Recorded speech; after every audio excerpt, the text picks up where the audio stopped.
Hi, I'm here with Andy, our housing outreach worker for E4C. Today we're going to be... Hi, my name's Amanda and I'm sitting here with my client Tara. She is a client in the Housing First program on the intensive case management team. She's been in the program for about 9 months. So this is Linda. She's been a really fantastic client of mine. And we're just going to ask Linda, what's been your experience with E4C? Hi, my name's Amanda and I'm a follow-up support worker with E4C on the intensive case management team. I'm here with Suzanne today and she's been in the Housing First program for about 9 months now, and she's here to talk about her experience. My name's Betty and I am a former resident of Elizabeth House. Hi, my name is Vera Morin. I'm a Métis-Free woman, and I came into Elizabeth House last October. Hi, I'm Jerry Lynn. Hi, my name is Beatrice and I'm a 43-year-old Indigenous woman from... Hello, this is Candace and I am with Alex, and Alex has been in our program at E4C for over a year. Well, as a housing worker, you are the first and sometimes it feels like the last connection that a participant might have in the program. So you're really establishing good boundaries and solid expectations, as well as, you know, working to transition people out of your caseload, and really overall just decreasing dependence on their part. You want to empower them, but you also want to make sure that, you know, you are working with program guidelines. 2 years ago, 2 years and 9 months ago, I ended up in WEAC. And I stayed there for 2 years. And that was a hard transition because, well, you know, I no longer have a home and that kind of stuff. And I had to live by somebody else's rules. To be able to have a more comfortable, more choices in this life. But dreams are dreams and you'd like to meet them. I would like to be able to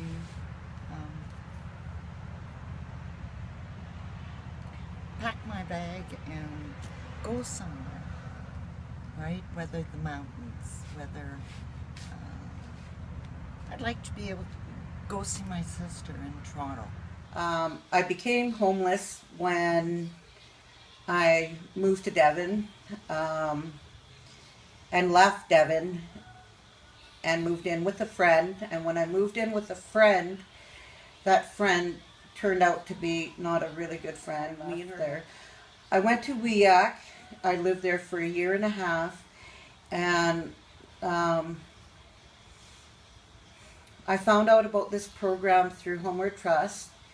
And then I waited a long time to get my house, my apartment. I've lived on the street. I lived in ugly areas all my life. I like to live in somewhere where it's really nice, and that, you know, I can come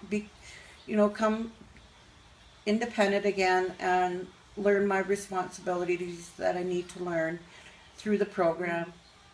So when I got this apartment, I was so excited. I said yes, yes, yes, I wanted it. When I was homeless, I felt really degrading, and, you know, people look down on you when you are homeless, and even if you're staying at WEAC, they look down on you there. The freedom to be able to bake, which I really enjoyed. I did quite a bit of a type of therapy. It always made me feel good, and the other ladies really appreciated the home baking, of course, and so did I. So I also really miss the camaraderie and the friendships that I formed at E-House. I thought I knew I always had somebody to talk to, whether it was one of the staff members who I easily got along, I think, with pretty much everybody in the house. Overall, for sure, I have to say that being at Elizabeth House was, for me, a positive experience. there was a few difficult moments because that many ladies living in a small space. There can tend to be a little bit of conflict on occasion, but overall I think it worked out good. I've now been housed for just about a year through ICMT, and it's going fairly well. I'm still in good contact with my workers from ICMT as well, and I oftentimes see former residents from Elizabeth House, and we have good chats and talk about the memories. And I just I felt like the staff really supported me in the different things at the time. I accomplished my parent bereavement group. I accomplished going to Candora, to SEP, to an employment program. I went to a women's savings group, and I attended a few other courses, which I enjoyed. I felt I learned a lot. I'm going back to reattend them, and what else can I say? I'm glad to be back here tonight, and I'm kind of glad I'm being interviewed. It makes me feel kind of important. But to me, Elizabeth House was a positive experience, and I do miss the friendships I formed and the positive experiences I had with them and through them.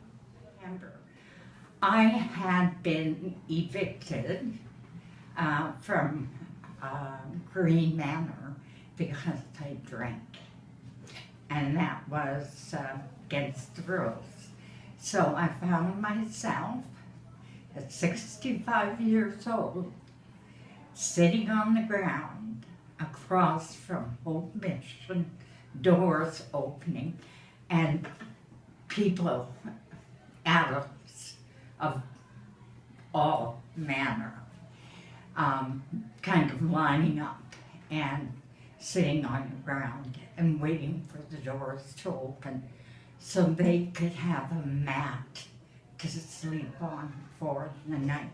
And I called a friend who used to be a resident here at Elizabeth House. And so I called. I came in for an interview. This charming young lady interviewed me, but she was pretty smart, even though she is young. And I was offered a bed here at Elizabeth House. When I first came in the first month, I relapsed. I ended up in the hospital. I was given another chance to come back, and I remained sober for the next 6 months. Elizabeth House became my haven, my hope, my home. The kitchen, I loved working in the kitchen. I was born in Barrhead, Alberta, and then at the age of 6 I was adopted and taken over to the United States.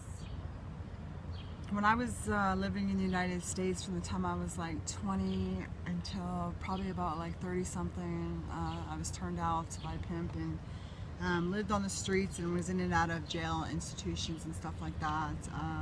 Probably I think it was about the age of like 31 or so.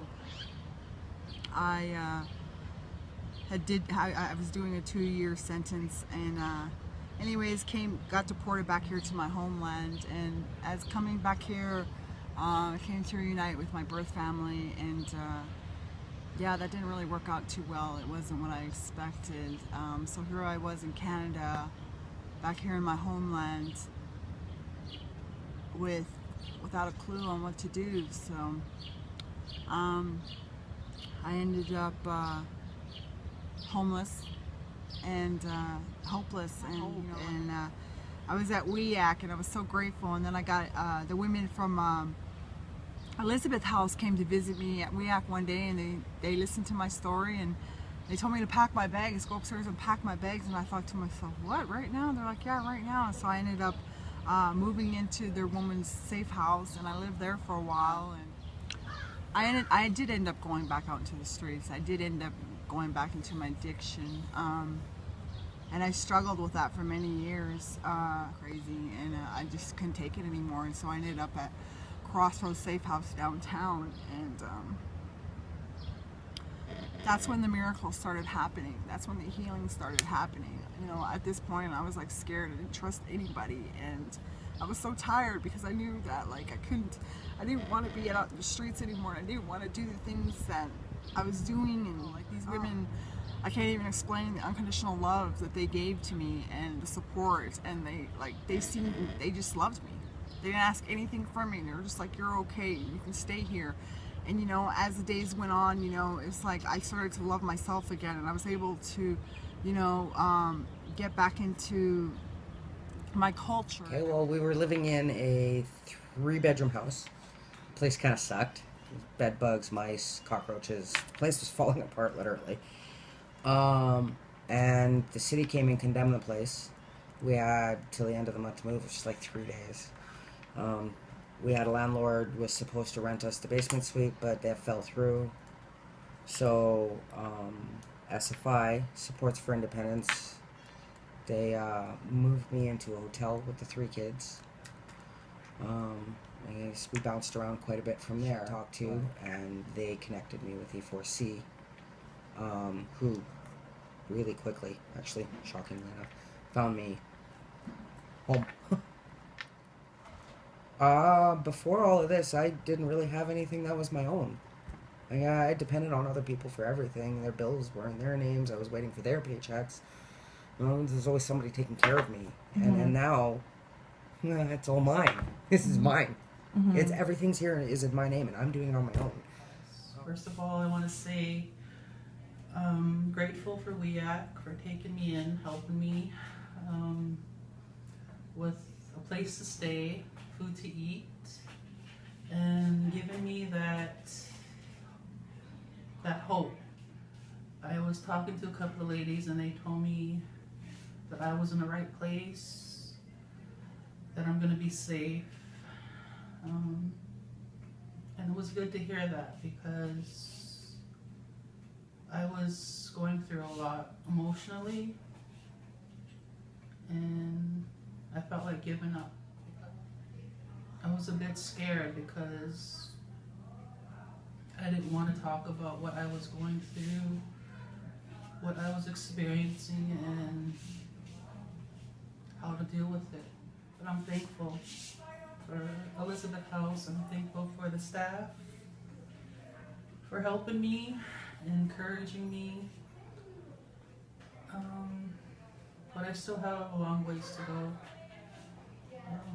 But I know what path I want to go. But I'm thankful for the staff, for the food, for the chores, for just being supportive. Thank you.